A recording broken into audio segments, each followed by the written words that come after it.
remind me to record if you don't notice that this recording is started.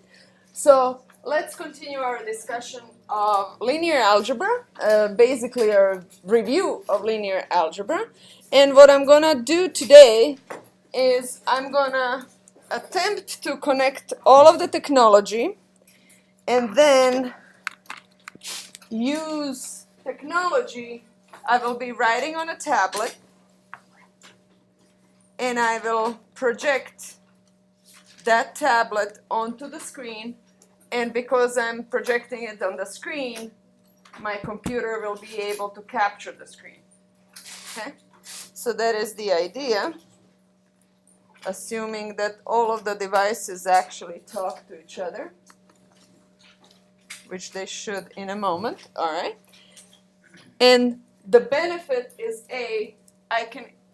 if I use paper on this device here, projector, I cannot capture the video of it because it's not going to my computer.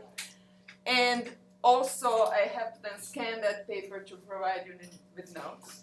If I use technology, even if it takes a moment to set up as it did today, then I can project everything on the screen, both capture video and notes in electronic format, and all of it is posted for you. So I thank you for your patience while we work things out here. So I am Control O. Okay. Gonna open notes. 310. Okay. All right. And then hopefully this will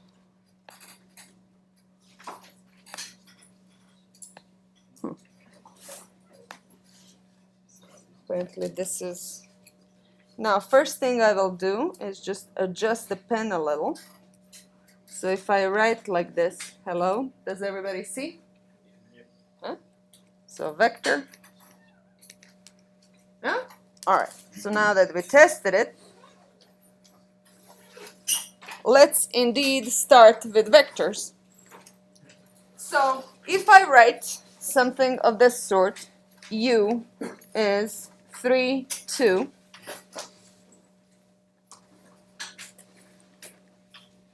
and V is -2, 1,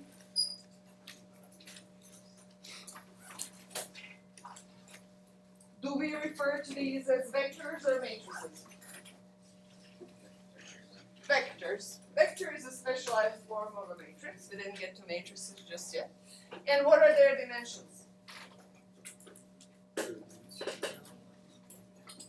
Both have 2 elements, okay, and they're column vectors. We're actually going to refer to that as 2 by 1. Okay, so 2 by 1 is a column. 1 by 2 is going to be a row. Okay, so their dimension is 2 by 1, so that's column. 1 by 2 would be a vector. Would be a row. Or row vector. What operation on vectors gets from column to row and from row back to column? Transpose. So we're going to actually refer to it with the T. So U transpose would be 3, 2. And that's the vector that actually has this, this 1 by 2 dimension, okay? And I call it transpose.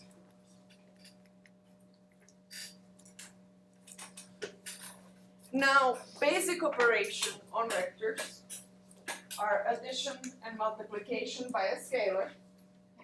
And they would kind of work as you would expect them to.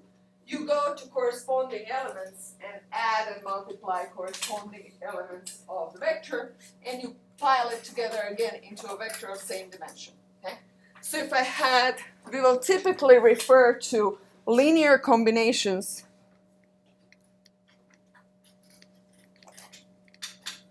as alpha u plus beta v, for instance, alpha and beta referring to some scalars. So, for instance, 2u minus 3v. So I will create a new vector,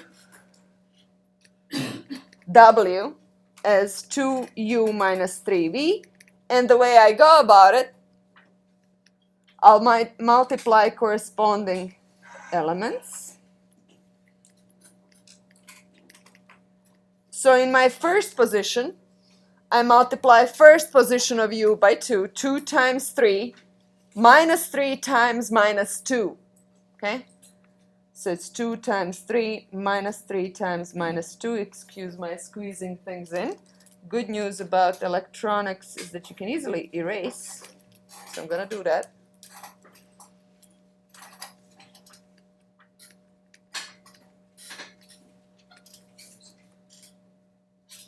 So in the first place, I'm going to have 6 plus 6, or 12.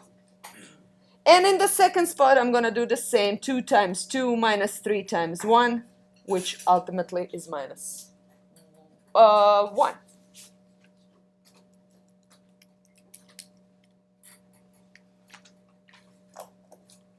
So linear combinations are easy. Now, one thing in 2D and 3D is that we can actually picture this in plane or in our space. So if I was actually to plot these, okay, I would give myself, and I can call this x1 and x2, or sometimes I'm going to call it x and y, either way. Okay, so I have 2 dimensions in this particular case. So 3, 2, I'm going to go 3 in x1 direction and 2 in y. So this is my vector u. And I do keep habits, so I'm going to remove this. I often put a little vector sign above, but we're skipping that because of the computation later, because we can't write that into a code. Okay? So I'm just going to refer to vectors as a simple letter for that reason. But in your math class, you probably put a little vector above it. And then my v is minus 2, so I'm going to go minus 2 in x direction and 1. Whoops. And this is, imagine this is a straight line. This is an artistic vector v.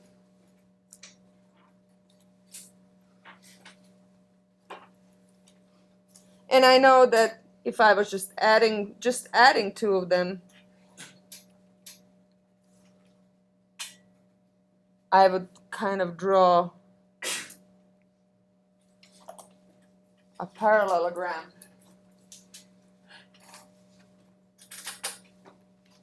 And summation, this would be the sum u plus v geometrically. Okay?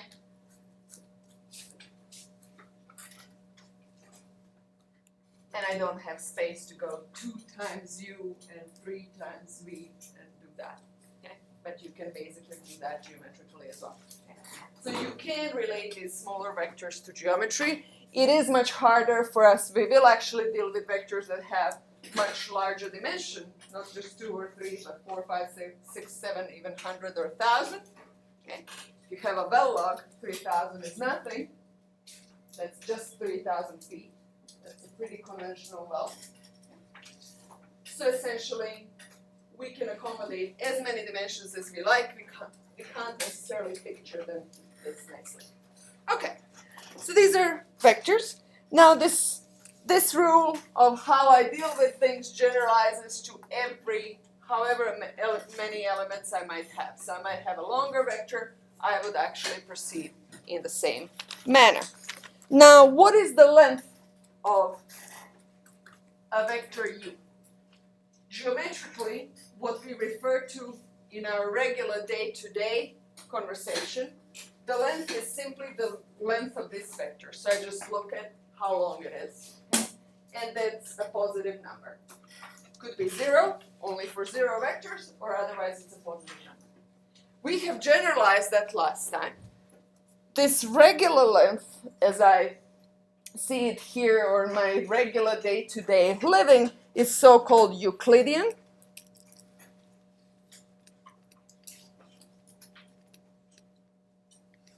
Or L2 norm.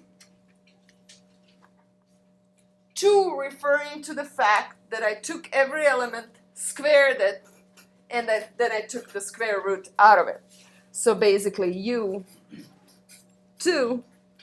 is square root of U1 squared plus U2 squared in this particular case. U1 being the first element, so it's square root of 3 squared plus 2 squared. And that is square root of 13 in this particular case.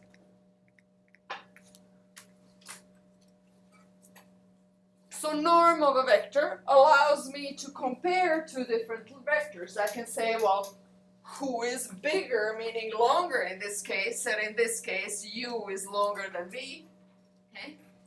And if I compute norm of v, again, it's actually square root of 5, if I'm not mistaken, and square root of 13 is longer than square root of 5. Now, this is only one way to compare vectors. Vectors are data, and the different data, we might want to interpret it differently. So I also have two more norms that we are going to focus on in this course. What are those? What are the two other norms? L1 and L infinity. So for L1, what am I going to do?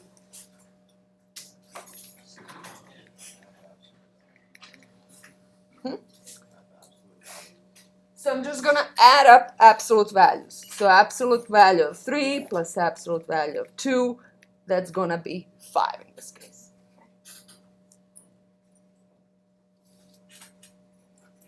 So that, in this case, geometrically, technically refers to that I cannot go from here to here in a straight line for all kinds of reasons.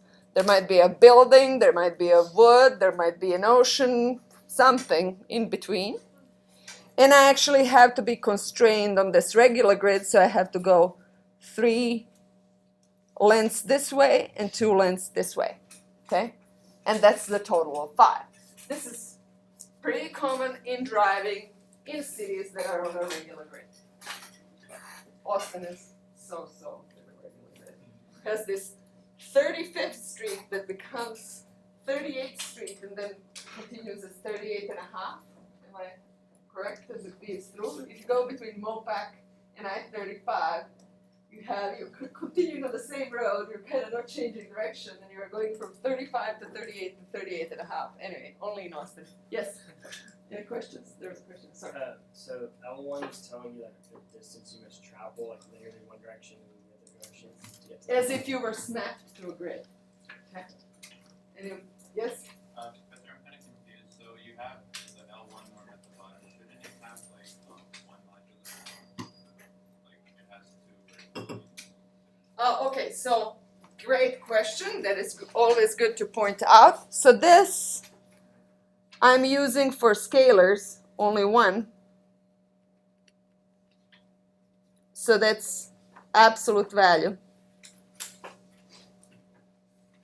Again, good thing about this is that I can erase.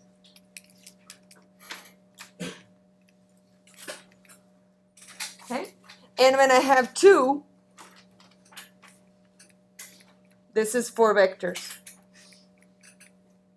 So I use 2 lines as a norm for a vector. Okay.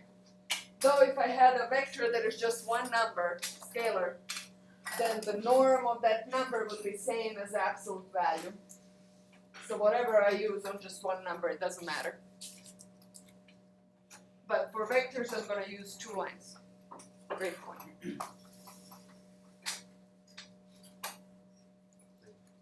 So that is the difference. And then, if we had so-called max norm or L infinity norm, what would I do to actually measure the norm of U?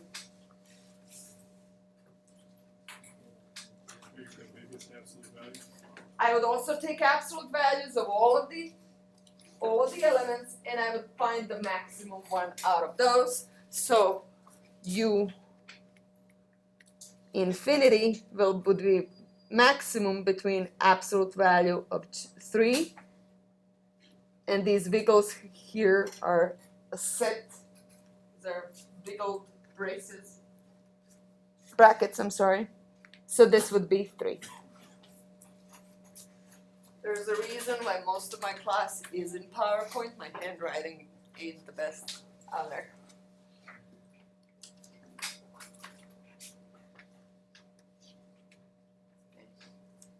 So this is sort of the norm that grabs sort of the most extreme event that I have in the data. And sometimes that's good, sometimes that's bad.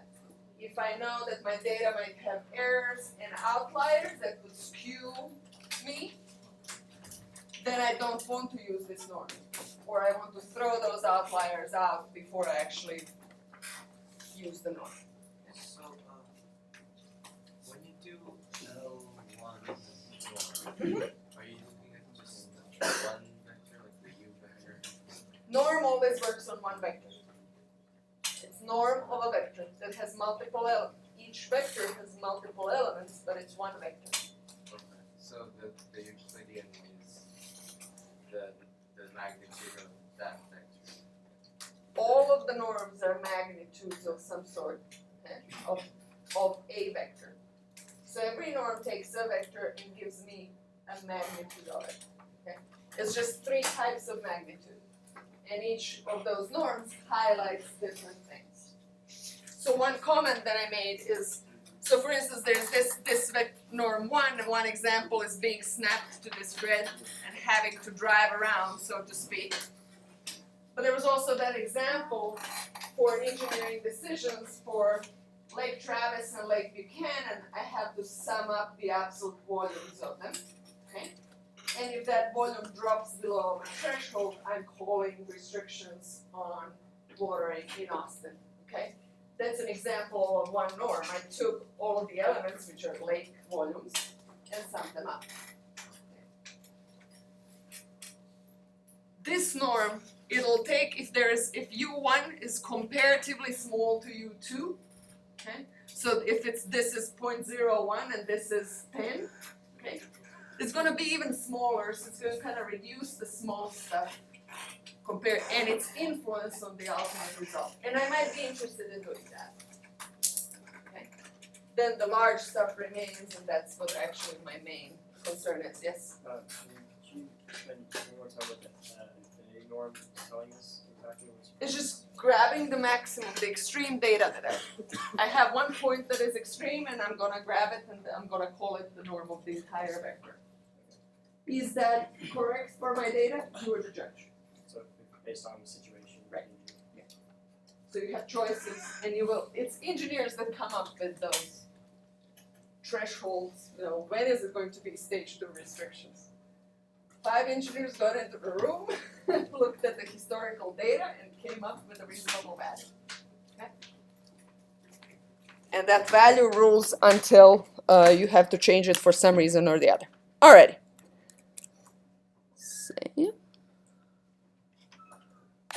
So let's now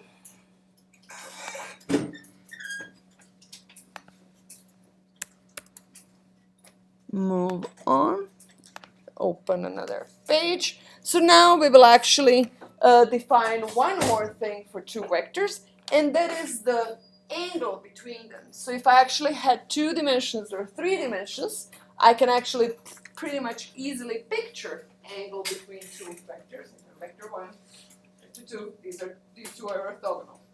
I'm keeping my arms straight. Okay? So I want to actually find out an angle, and there's actually a formula that gives me that angle. So cosine theta, if theta is angle between u and v, so I'm using all kinds of math symbols today, then cosine theta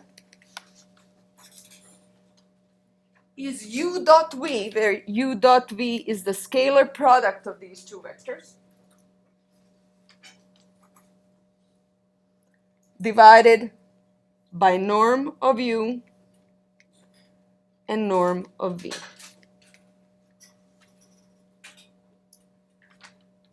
So this is scalar product. I introduced scalar product of two vectors. The scalar product, unlike norm, takes two vectors. Norm works on one. If I had that same two vectors, U was 3, 2, and V was minus 2, 1, how would I take scalar product of them?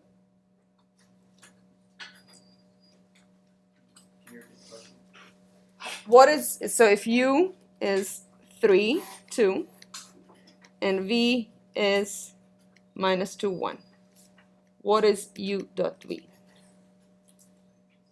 That is transpose of the first one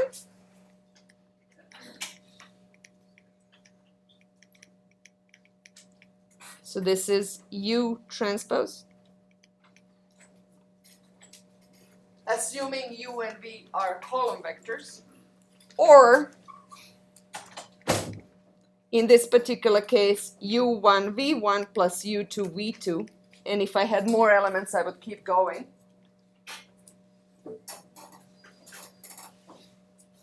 So both of these give me 3 times minus 2, which is minus 6, plus 2 times 1.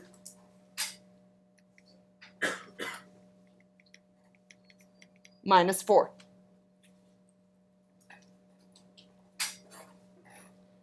So basically my cosine theta would be minus 4, and I computed 2 norms of these vectors already on that previous slide.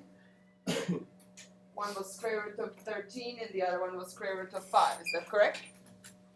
Okay. So basically,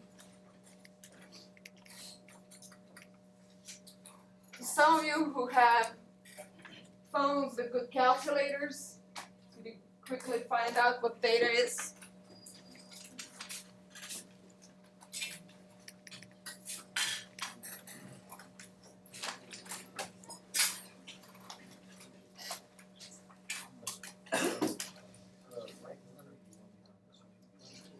Or O-R. I'm just going to remove it. How's that? Not to confuse with the formula. Or maybe like this. Or. So that there's no confusion. So either this or that. Is that less confusing or more confusing? Okay. Does it have to be in Euclidean for this formula to work? Does it have to be in Euclidean? Typically it's taken Euclidean. Formally it could be some other. So about 120 degrees. 120 degrees? 119. Roughly 120. I agree with that. Because I remember how I drew that. And that was roughly 120 degrees between them. Okay? Alright. So this is how to calculate. So basically, if I had, what would cosine theta have to be to have the vectors orthogonal? Orthogonal means 90 degrees. Cosine of 90 is 0. So if I get a 0, then I know that they're orthogonal, and that's most often what we're actually looking for.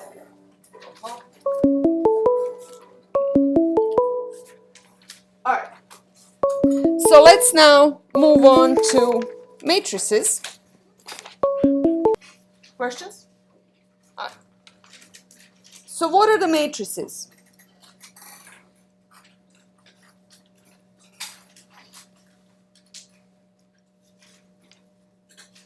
Basically, I can view a matrix either as stacking a number of column vectors together or row vectors together.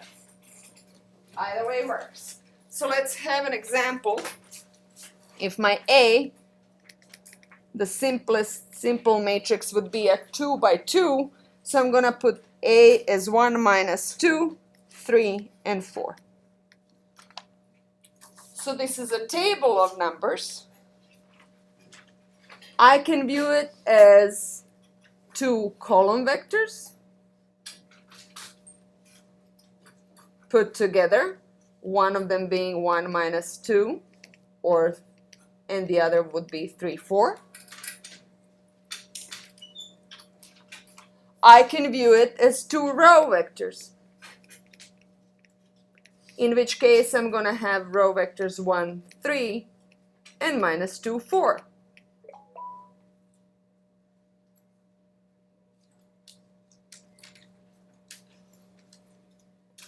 Number of rows and number of columns in this matrix will give me dimension, and in this case it's 2 by 2. Okay? So number of rows is here 2, and number by 2, which is number of columns,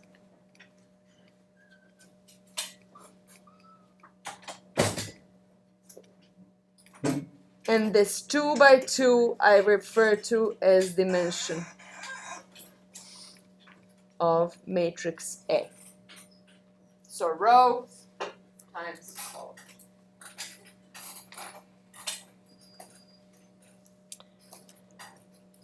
Now every vector, of course, is a simple matrix that has one column or one row depending on type of the vector. Now one thing that I commonly want to do, I want to multiply matrix and a vector, and also matrix and a matrix. And for that to be possible, I actually have to have these dimensions matching for the rule to apply. So what we will actually do, we will now stack up, we will add ourselves a vector. Let me just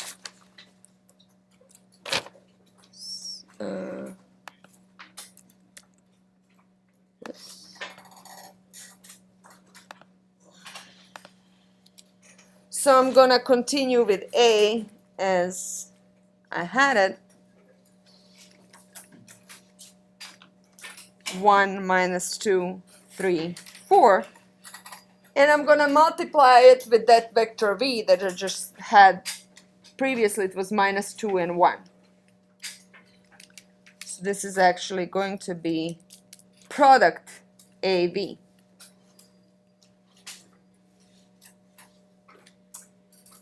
I'm actually going to use that scalar product idea.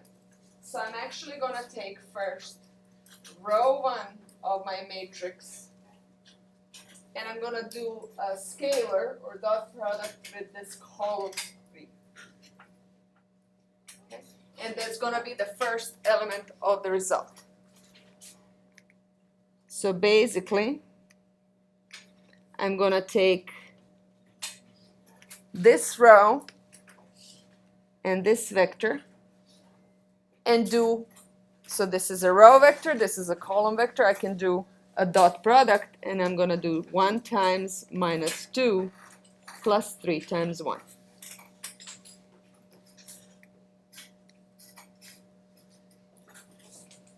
Okay.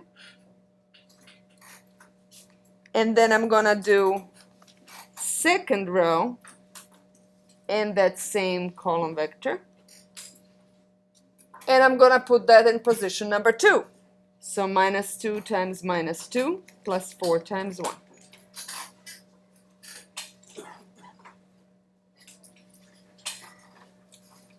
So my result is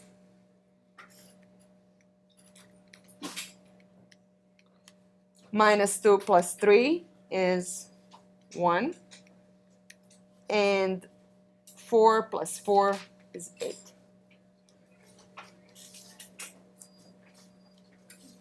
For this to be possible, I have to have number of elements in a row and number of elements in this column vector matching. So I can do this only if number of elements in the row and number of elements in the columns are matching. So basically we're going to refer to that as, so number of columns in A has to be equal to number of rows or elements in V, otherwise I cannot do the, or else I cannot multiply. So if my A was 2 by 2 and my V was 2 by 1,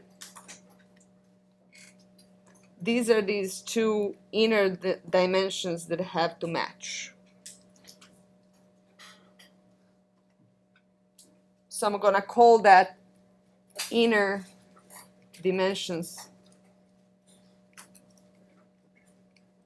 match.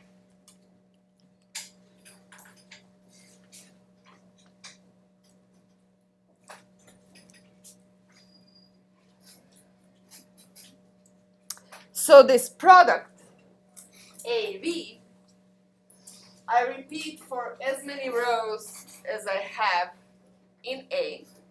Okay. So the product will be actually then dimension 2 by 1. It's going to be a vector that is going to have as many rows as the number of rows in A. Okay. So the dimension of the product, so this is dimension of the product is 2 by 1. Because I repeat this procedure for as many rows as I have in A.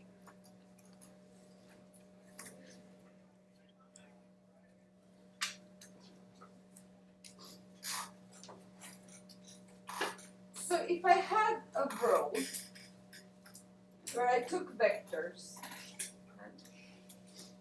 and I mapped them on some different vectors. So I had like a very simple operation, for instance, that flips all of the vectors that are oriented in a certain direction. It just flips them in opposite direction. Okay? That essentially can be described by a matrix, because matrix times a vector will be another vector. Okay? And the one that actually flips vectors, okay, would be actually a matrix that has -1 and -1 on diagonal and 0 everywhere else. Okay? So matrices, I'm going to write that example down in a second. So what matrices do, just like we're used to very simple functions like linear functions, or just function y is equal to 2x. It takes every x and just multiplies it by 2. It takes a number and maps it to a number.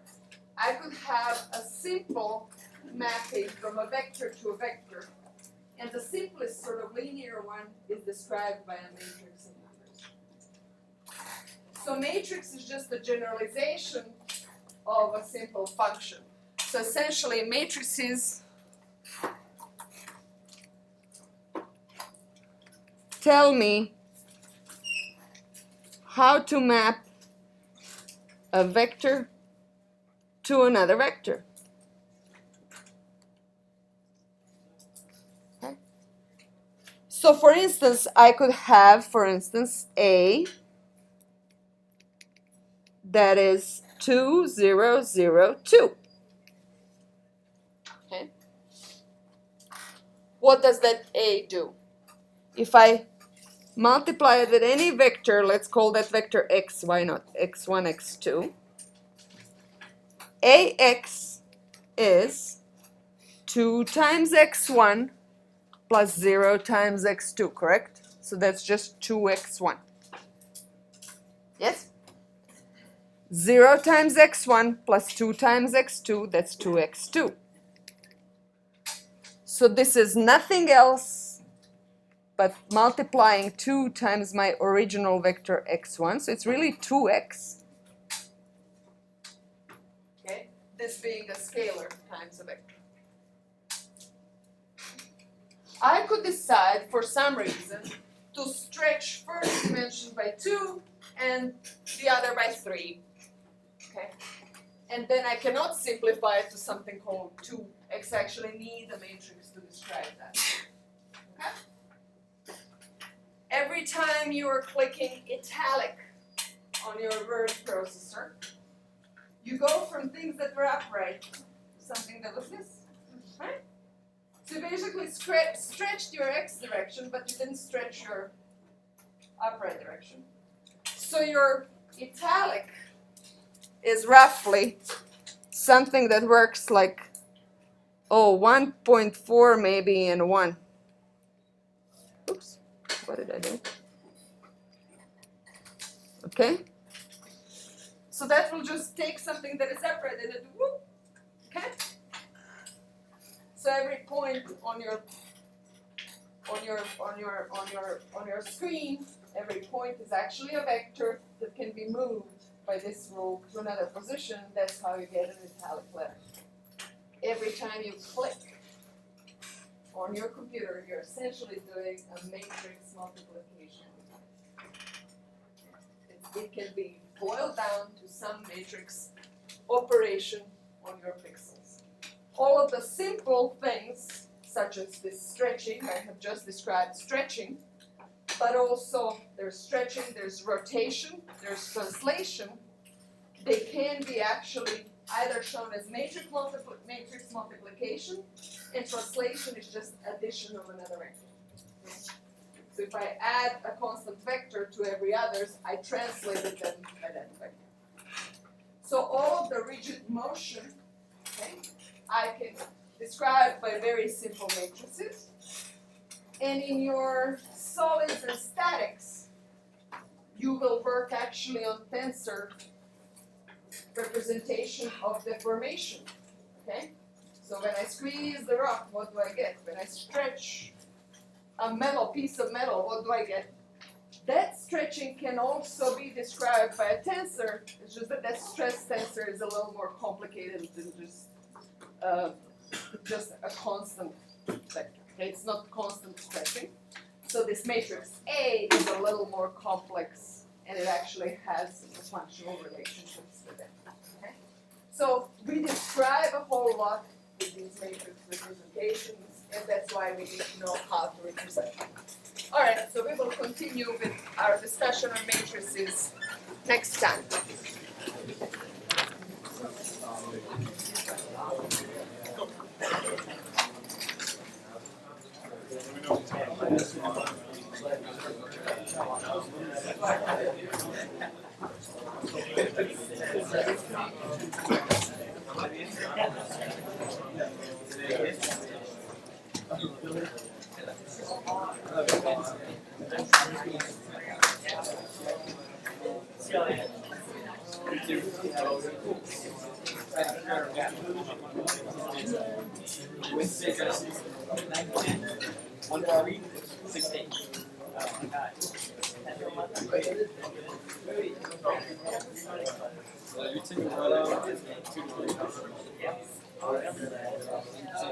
Yeah.